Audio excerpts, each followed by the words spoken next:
అందరికీ నమస్కారం. Welcome to మనం టీవీ. నేను మీ పవన్ పేస్వాడ. ఏపీలో 99,000 కోట్ల మద్యం వ్యాపారం జరిగితే అందులో 18,000 కోట్లు నిధుల దుర్వినియోగం జరిగిందని చెప్పేసి నిన్న పార్లమెంట్లో లావు శ్రీకృష్ణదేవరాయలు ఒక అంశాన్ని లేవనెత్తడం జరిగింది. ఈ నేపథ్యంలో 4,000 కోట్లు గత ప్రభుత్వం దేశాన్ని దాటించిందని ఆయన ఆరోపించారు. 2,000 కోట్లు సునీల్ రెడ్డి అనే వ్యక్తి ద్వారా దుబాయ్కి తరలించారని ఆరోపించడం జరిగింది. ఈ నేపథ్యంలో అసలు మద్యం కుంభకోణం ఏపీతో పోల్చితే ఢిల్లీ మద్యం కుంభకోణం అనేది నీటి బొట్టంతా అని కూడా ఆయన వ్యాఖ్యానిస్తారు. దీని గురించి చర్చిద్దాం. మనతో పాటు స్టూడియోలో అందుబాటులో ఉన్నారు ప్రముఖ సామాజిక రాజకీయ విశ్లేషకులు అప్పసాని రాజేష్ గారు. సార్ నమస్తే. ఏపీలో మద్యం కుంభకోణం ఢిల్లీ మద్యం కుంభకోణం ఏపీతో పోల్చితే నీటి బొట్టంతా అని చెప్పేసి లావు శ్రీకృష్ణదేవరాయలు అంటున్నారు. 99,000 కోట్ల మద్యం వ్యాపారం జరిగితే 18,000 కోట్లు దుర్వినియోగం జరిగాయి. 4,000 కోట్లు దేశం దాటాయి. అందులో 2,000 కోట్లు దుబాయ్ దేశానికి సునీల్ రెడ్డి అనే వ్యక్తి ద్వారా పోయాయని చెప్పేసి ఆయన ఆరోపిస్తున్నారు. ఇందులో నిజమెంత? ఈ మద్యం కుంభకోణంలో ఇంకెవరెవరి పేర్లు బయట రాబోతున్నాయి, ఏం చెప్తారు? దాదాపుగా మీడియా ముఖంగా ప్రతిపక్ష రాజకీయ పక్షాలకు సంబంధించిన చాలామంది నాయకులు చాలా సందర్భాల్లో ఇవే ఆరోపణలు జగన్మోహన్ రెడ్డి గారి ప్రభుత్వమే చేయడం జరిగింది. మాలాంటి వాళ్ళం కూడా కొన్ని పదుల సార్లు జగన్మోహన్ రెడ్డి గారి పాలనా హయాంలో జరుగుతున్న మద్యం అక్రమాల మీద గొంతెత్తి ప్రభుత్వాన్ని ప్రశ్నించడం జరిగింది. ప్రజల్లో కూడా చాలా విస్తృతంగా చర్చ జరిగింది వాస్తవం. ఇటువంటి పరిస్థితుల్లో నిజంగానే ఢిల్లీ మద్యం కుంభకోణం అనేది ఆంధ్రప్రదేశ్ రాష్ట్ర మద్యం పాలసీలో జరిగిన అక్రమాలు అవినీతితో పోల్చి చూసుకున్నప్పుడు ఒక నీటి బిందువుతో మాత్రమే సమానం.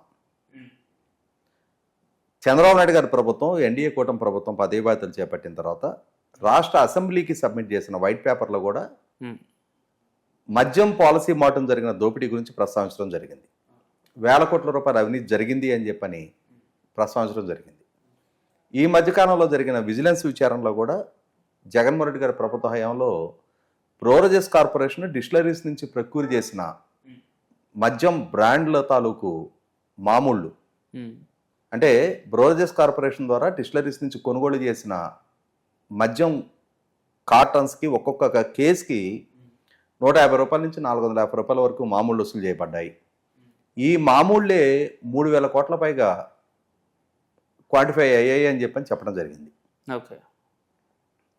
ఇంకా ఒక అడుగు ముందుకేసి నాన్ డ్యూటీ పెయిడ్ లిక్కర్, అంటే డిస్టిలరీస్ నుంచి ప్రభుత్వ బ్రోవరేజెస్ కార్పొరేషన్కి సప్లై చేయకుండా డైరెక్ట్గా ప్రభుత్వం ద్వారా నిర్వహణ చేయబడుతున్న వైన్ షాప్స్కి డిస్టిలరీస్ నుంచి మద్యం సరఫరా చేసి ప్రభుత్వానికి ₹1 పన్ను చెల్లించకుండా పూర్తి ప్రభుత్వ ఆదాయానికి గండి కొడుతూ 1,000 కోట్ల రూపాయల మద్యం అమ్మకాలు జరిగాయి అని చెప్పని కూడా మనం వార్త విన్నాం. మరి ఇన్ని అక్రమాలు చోటు చేసుకున్నాయి కాబట్టే నిన్న లావు కృష్ణదేవరాయలు గారు పార్లమెంట్ వేదికగా 18,000 కోట్ల రూపాయల నిధులు దుర్వినియోగం అయ్యాయి అని చెప్పడం జరిగింది. వాస్తవంగా జగన్మోహన్ రెడ్డి గారి పాలనా హయాంలో ఎంత లోపభూయిష్టంగా మద్యం పాలసీ అమలు జరిగింది అనేది గత 4.5 సంవత్సరాలుగా చాలా విస్తృతంగా చర్చ జరిగింది. ఎన్నికలకు ముందు మహిళలకి మద్యం ఒక పెనుభూతంగా మారి కుటుంబాలను ఆర్థికంగాను ఆరోగ్యపరంగాను చిన్నభిన్నం చేస్తుంది. సమాజానికి ఒక పెనుభూతంగా మారని మద్యాన్ని దశలవారీగా నిషేధిస్తాను, నన్ను నమ్మి నాకు ఒక ఛాన్స్ ఇవ్వండి అని చెప్పని ఆయన చేసిన వాగ్దానం మేరకు నమ్మిన మహిళలు 2019 ఎన్నికల్లో జగన్మోహన్ రెడ్డి గారి గెలుపుకి చాలా కీలకంగా దోహదం చేశారు. సహజంగానే ఏ కుటుంబాల్లో ఈ మద్యం వ్యసనం వల్ల కుటుంబాలు ఆర్థికంగాను ఆరోగ్యపరంగాను ఇబ్బందులు పడుతూ ఉంటాయి. ఆ కుటుంబాలకు సంబంధించిన మహిళలు జగన్మోహన్ రెడ్డి గారు మద్య నిషేధం చేస్తే మా ఆయనకి ఈ మద్యం అందుబాటులో లేకుండా ఉంటే మా కుటుంబాలు బాగుపడతాయి, ఆయన ఆరోగ్యం కూడా మెరుగుపడుతుంది అని చెప్పని ఆశించడంలో తప్పట్టాల్సిన అవసరం లేదు. ఎన్నికల ముందు ఆయన అటువంటి వాగ్దానం చేశారు కాబట్టి ఆ వాగ్దానం పట్ల ఆకర్షితులు అవుతారు సహజంగానే. ఎందుకంటే 100కి 100 ఇవాళ మద్యం వ్యసనం అనేది ప్రభుత్వాలకు ఆదాయ వనరుగా మారుతున్నా కూడా సమాజాన్ని చిన్నభిన్నం చేస్తుంది అనేది వాస్తవం. ఇటువంటి పరిస్థితుల్లో ఇటువంటి వాగ్దానం చేసి అధికారంలోకి వచ్చి జగన్మోహన్ రెడ్డి గారు ఆచరణపూర్వకంగా ఆయన పాలనా హయాంలో మాత్రం అదే మద్యాన్ని ప్రభుత్వ ఆదాయ వనరు కన్నా కూడా తమ సొంత ఆదాయ వనరుగా మార్చుకున్నారనేది వాస్తవం. ఆయన 2019 నవంబర్లో ఒక కొత్త మద్యం పాలసీని తీసుకొచ్చారు. ఆ మద్యం పాలసీ ఏంటి? అప్పటి వరకు అంతకుముందు దశాబ్దాల తరబడి, ఇవాళ జగన్మోహన్ రెడ్డి గారి తర్వాత కూడా అమల్లో ఉన్న విధానం ఏంటి? డిస్టిలరీస్ నుంచి ప్రభుత్వం మద్యం కొనుగోలు చేస్తుంది. ఆ కొనుగోలు చేసిన మద్యం ప్రైవేటు వ్యక్తుల ఆధ్వర్యంలో ఉండే రిటైల్ షాపులకి ప్రభుత్వమే మద్యం సరఫరా చేస్తుంది. వాళ్ళు కస్టమర్స్కి అమ్ముకొని ఆ వ్యాపార నిర్వహణ కోసం ఆ పర్టికులర్ షాప్స్ లైసెన్స్ వాళ్ళకి కేటాయింపు చేయడం కోసం ప్రభుత్వం ఓపెన్ ఆక్షన్ ద్వారా కేటాయింపు చేస్తుంది. ఇది అప్పటి వరకు అమల్లో ఉన్న ప్రాక్టీస్. కానీ జగన్మోహన్ రెడ్డి గారు ఏం చేశారు? ప్రైవేట్ వ్యక్తుల చేతిలో ఉండే రీటైల్ అమ్మకాన్ని ప్రభుత్వ ఆధ్వర్యంలోకి తీసుకొచ్చారు. ఇక నుంచి హోల్సేల్ వ్యాపారమే కాదు, రీటైల్ వ్యాపారం కూడా ప్రభుత్వం ద్వారానే జరుగుతుంది అని చెప్పని రాష్ట్ర వ్యాప్తంగా అప్పటి వరకు అమల్లో ఉన్న 3,800 ప్రైవేటు మద్యం షాపుల స్థానంలో 2,900 ప్రభుత్వ మద్యం షాపులు అందుబాటులోకి తీసుకొచ్చారు. ఆ తీసుకొచ్చి ఏం చేశారు? మొదట్లో మేము రెస్ట్రిక్టెడ్ సేల్ చేస్తున్నాము అంటే ఉదయం 10 గంటల నుంచి సాయంత్రం 8 గంటల వరకు షాపులు ఓపెనింగ్ ఉంటాయి. అదే సందర్భంలో ఒక్కొక్క వ్యక్తికి 3 మద్యం సీసాలకి మించి అమ్మము, కంట్రోల్డ్ సేల్ కొంత కంట్రోల్ చేస్తున్నాం అని చెప్పని మద్యం అందుబాటులో ఉండటాన్ని నియంత్రిస్తున్నాము, మద్యం నిషేధం తీసుగా తొలడిగేస్తున్నామని చెప్పని ప్రచారం చేసుకున్నారు. పైకి ఇంకొక అడుగు ముందుకేసి ఏం చేశారంటే అప్పటి వరకు ఉన్న ధరల్ని 70% పెంచేశారు.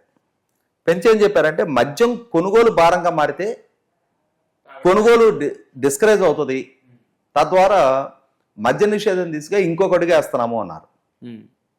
అయితే ఈ ప్రాసెస్లో ఏం చేశారంటే ఈ ప్రచారాల మాటన దశాబ్దాల తరబడి అమల్లో ఉన్న, అందుబాటులో ఉన్న ఎస్టాబ్లిష్డ్ బ్రాండ్స్ ఉన్నాయి. మల్టీనేషనల్ కంపెనీలు కొన్ని ఉన్నాయి, జాతీయ స్థాయి కంపెనీలు కొన్ని ఉన్నాయి, వెల్ నోన్ బ్రాండ్స్ ఉన్నాయి. వాటిని అన్నింటినీ డ్రాప్ చేశారు.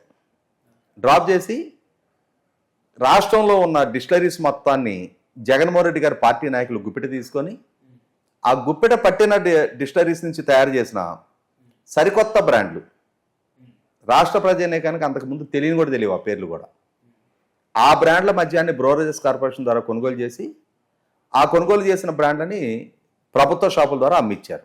ఓకే, అంటే ఇక్కడ ఏంటి?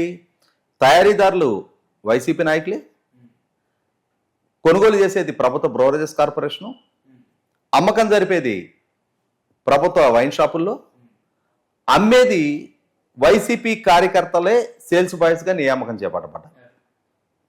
అంటే వైసీపీ నాయకుల చేత వైసీపీ ప్రభుత్వానికి వైసీపీ కార్యకర్తల ద్వారా అమ్మించబడుతున్న ఒక వ్యవస్థను తయారు చేశారు. ఈ వ్యవస్థ ఎంత లోపభూయిష్టంగా మార్చారు అని అంటే 2019 నవంబర్లో కొత్త మద్యం పాలసీ వచ్చింది. ఆ పాలసీ వచ్చిన తర్వాత అంటే డిసెంబర్ 2వ తారీఖు రోజు అదాన్ డిస్టిలరీస్ అని చెప్పి ఒక కంపెనీ రిజిస్టర్ అయింది. అంటే గవర్నమెంట్ మద్యం పాలసీ అనౌన్స్ చేసే నాటికి ఎగ్జిస్టెన్స్ కూడా లేని కంపెనీ. ఓకే, ఆ కంపెనీకి ఓన్ డిస్టిలరీ కూడా లేదు. కానీ జగన్మోహన్ రెడ్డి గారు ఆయన నాయకత్వంలో, ఆయన ప్రభుత్వంలో బ్రోరేజెస్ కార్పొరేషను అటువంటి కొత్త కంపెనీ వేరే వారి డిస్టిలరీ హైర్ చేసుకొని తయారు చేస్తున్న ప్రోడక్ట్స్ని 1,300 కోట్ల రూపాయల కొనుగోలు ఒప్పందాలు, ఆర్డర్స్ ఆ కంపెనీకి ప్లేస్ చేసింది. సహజంగా మీరైనా నేనైనా ఎనీ ప్రోడక్ట్ గవర్నమెంట్కి మనం వెండర్గా మారాలి అని అంటే కొన్ని నామ్స్ ఉంటాయి. అట్లీస్ట్ ఒక 3 years అయినా మనకు ఎక్స్పీరియన్స్ ఉండాలి, అంటే మన ప్రోడక్ట్ మార్కెట్లో పరిచయం ఉండాలి. So and so extent of volume, rotation, అంతటి ఉత్పాదక కెపాసిటీ మనకు ఉంది అనేది నిర్ధారణ కావాలి. ఇట్లా కొన్ని రూల్స్ ఉంటాయి. మనం తయారు చేస్తున్న ప్రోడక్ట్ క్వాలిటీ అష్యూర్ అయి ఉండాలి.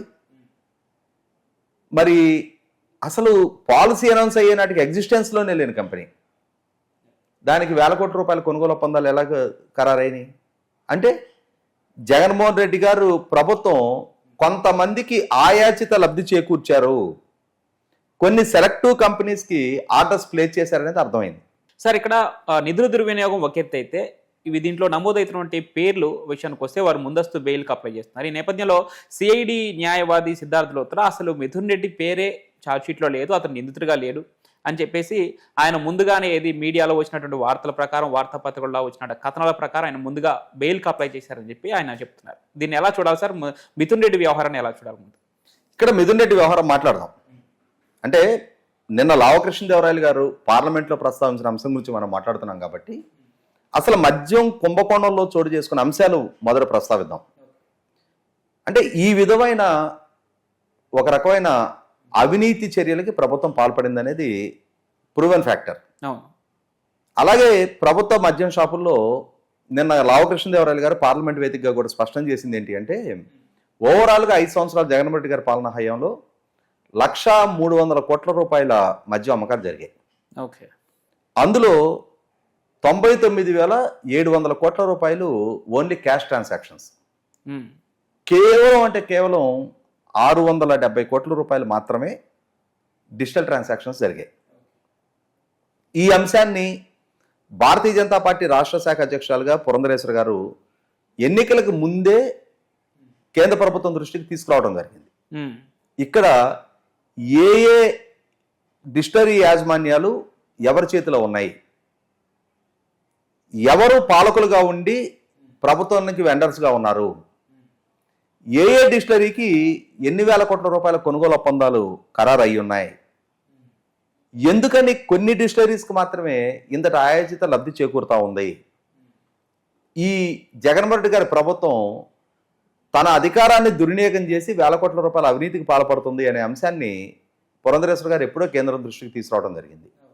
అదే అంశాలని మరొకసారి రీట్రేట్ చేస్తూ నిన్న లావకృష్ణదేవరాయలు గారు కూడా ఏ ఏ డిస్టిలరీ కంపెనీలకి ఎంతటి లబ్ధి చేకూరింది, అలాగే ప్రభుత్వ ఆదాయానికి గండి కొడుతూ అంటే వేల కోట్ల రూపాయల మద్యం బ్రోరేజెస్ కార్పొరేషన్ ద్వారా కాకుండా డిస్టిలరీస్ నుంచి డైరెక్ట్గా ప్రభుత్వ మద్యం షాపులకి సరఫరా అయింది.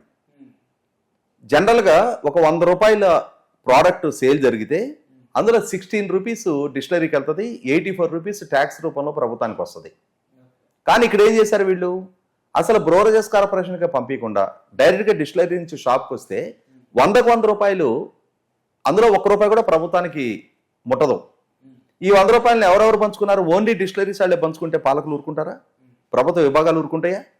కాబట్టి ఇక్కడ ఆ షాపుల్లో పనిచేసే సేల్స్ బాయ్ దగ్గర నుంచి మొదలుపెట్టి రాష్ట్ర ముఖ్యమంత్రి వరకు ఇందులో భాగస్వాములే. ఈ అవినీతికి సహకరించారు, ప్రోత్సహించారు, కొనసాగించారు, వేల కోట్ల రూపాయలు దండుకున్నారు. ఇలా దండుకున్న దాన్ని ఎక్కడో దగ్గర దాయాలి కదా. రీసెంట్గా విజయసాయి రెడ్డి గారు చెప్పడం జరిగింది, ఈ అవినీతి భాగవతంలో కసిరెడ్డి రాజు అనే అతను చాలా కీలకం. అతను వివిధ ప్రభుత్వ షాపుల నుంచి, వివిధ కంపెనీల నుంచి, కంపెనీల ద్వారా ప్రకృతి చేయబడ్డ ఈ మద్యం బ్రాండ్లకి సంబంధించి కమిషన్ రూపంలో వసూలయ్యే డబ్బు ఈ కసిరెడ్డి రాజు ద్వారా ఒక ఆర్గనైజ్డ్ వ్యవస్థ నడిపించారు. రైట్. కొరియర్ బాయ్స్ వ్యవస్థను ఏర్పాటు చేసుకొని క్యాష్ కొరియర్లు, ఆ క్యాష్ కొరియర్ వ్యవస్థ నుంచి కసిరెడ్డి రాజు దగ్గరికి రావటం, అలాగే బ్రోరేజెస్ కార్పొరేషన్ నుంచి ఒక డేటా ఆపరేటర్, ఆ డేటా ఆపరేటర్ ప్రతిరోజు ఏ ఏ బ్రాండ్లు ఎంత క్వాంటిటీ ప్రొక్యూర్ చేశారనే డేటాని కసిరెడ్డి రాజుతో షేర్ చేసుకున్నారు. రైట్. అసలు కసిరెడ్డి రాజుకి ప్రభుత్వ ఈ ప్రొక్యూర్మెంట్కి డేటా ఎందుకు షేర్ చేశారు? అతను అదే ప్రపోర్షన్లో వాళ్ళ దగ్గర నుంచి మామూలు వసూలు చేశాడు. ఈ వసూలు చేసిన మామూళ్ళు పెద్దిరెడ్డి మిథున్ రెడ్డి ద్వారా హెడ్ ఎండ్కి చేర్చారు అనేది ఆరోపణ. ఇది ఎవరు నిర్ధారణ చేశారు? సత్యప్రసాద్ అని చెప్పని ఆ కన్సర్న్డ్ అధికారిని మొన్న విచారించిన సందర్భంగా అతను మేజిస్ట్రేట్ గారి ముందు ఇచ్చిన 164 స్టేట్మెంట్లో మెన్షన్ చేశాడు. దీనికి సంబంధించిన వార్తలు వార్తాపత్రికలో వచ్చినాయి. ఇంకా దాని మీద ఎఫ్ఐఆర్ నమోదు కావటమో, మిథున్ రెడ్డి మీద సో ఎక్యూజ్డ్ అని చెప్పని కేసు నమోదు కావటం ఇంకా జరగల, విచారణ స్టేజ్లో ఉంది. కానీ తొందరపడి కోయిలు ముందే కోసింది అన్నట్టుగా మిథున్ రెడ్డి న్యాయస్థానాన్ని అప్రోచ్ అవడం జరిగింది. నాకు ముందస్తు బెయిల్ ఇవ్వండి, ముందస్తు అండ్ మధ్యంతర బెయిల్ ఇవ్వండి, ఏప్రిల్ 4వ తారీఖు వరకు పార్లమెంట్ సమావేశాలు ఉన్నాయి, నేను సమావేశాలకు హాజరు కావాల్సి ఉన్న దృష్ట్యా ఈలోగానే నన్ను అరెస్ట్ చేస్తారేమని చెప్పి నాకు భయంగా ఉంది. చిన్నప్పుడు పిల్లల్ని అనేవాళ్ళు ఏదైనా చిన్న చిన్న వాటికి భయపడుతుంటే, ఏంట్రా నీ భయం, బల్లి మింగేసుద్దా నిన్ను అని పెద్దలు హేళన చేస్తూ ఉండేవాళ్ళు. అంటే ఇంత ఉండే బల్లి ఈ పిల్లాన్ని మింగలేదు కదా. కానీ ఈ పిల్లలు ప్రతి చిన్నదానికి భయపడుతున్న సందర్భం అలా హేళన చేసేవాళ్ళు. అలాగే పెద్దిరెడ్డి మిథున్ రెడ్డి కూడా చట్టాన్ని చూసినా పోలీసులను చూసినా ఎక్కడ లేని భయపడుతున్నట్టుగా నటిస్తూ ఉన్నాడు ఇవాళ. రైట్. ఇవాళ లావు కృష్ణదేవరాయలు గారు నిన్న పార్లమెంట్ వేదికగా ఈ అక్రమాల మొత్తాన్ని ప్రస్తావించారు.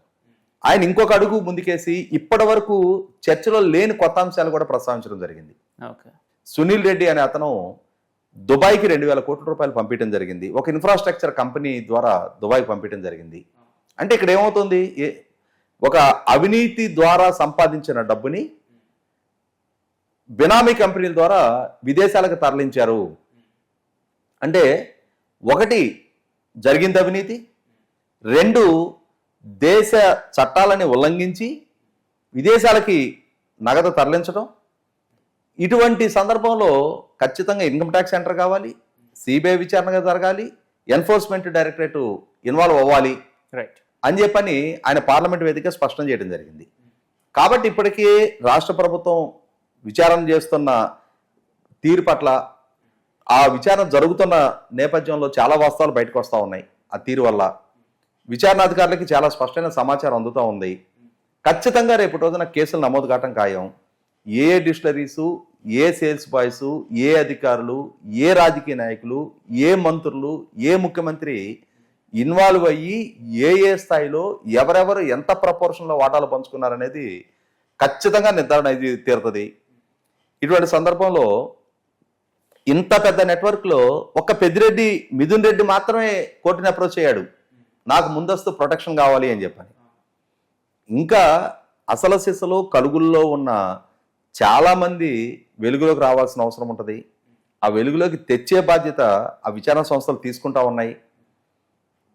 కృష్ణదేవరాయలు గారు పార్లమెంటు వేదికగా ఆంధ్రప్రదేశ్ రాష్ట్రంలో జరిగిన ఈ మద్యం పాలసీ మాటను జరిగిన దోపిడీని కేంద్ర ప్రభుత్వ దృష్టికి, దేశం దృష్టికి తీసుకురావడం ద్వారా ఢిల్లీ మద్యం ఆరోపణల కన్నా చాలా పెద్ద నేరం ఆంధ్రప్రదేశ్లో జరిగింది, దీని మీద కూడా నిర్దిష్టమైన విచారణ జరిగి తీరాలి, అసలు దోషుల్ని అరెస్ట్ చేయాలి. అక్కడ ముఖ్యమంత్రితో సహా చాలా మంది అరెస్ట్ అయ్యారు కదా. అటువంటప్పుడు అంతకన్నా ఎన్నో రెట్ల అక్రమాలు ఇక్కడ చోటు చేసుకున్నప్పుడు నాటి బాధ్యులు, కీలక నేతలు చాలా మంది అరెస్ట్ కావాలి అనే అంశాన్ని ఇవాళ దేశం ముందు పెట్టడం జరిగింది ఆయన. రైట్. Thank you sir.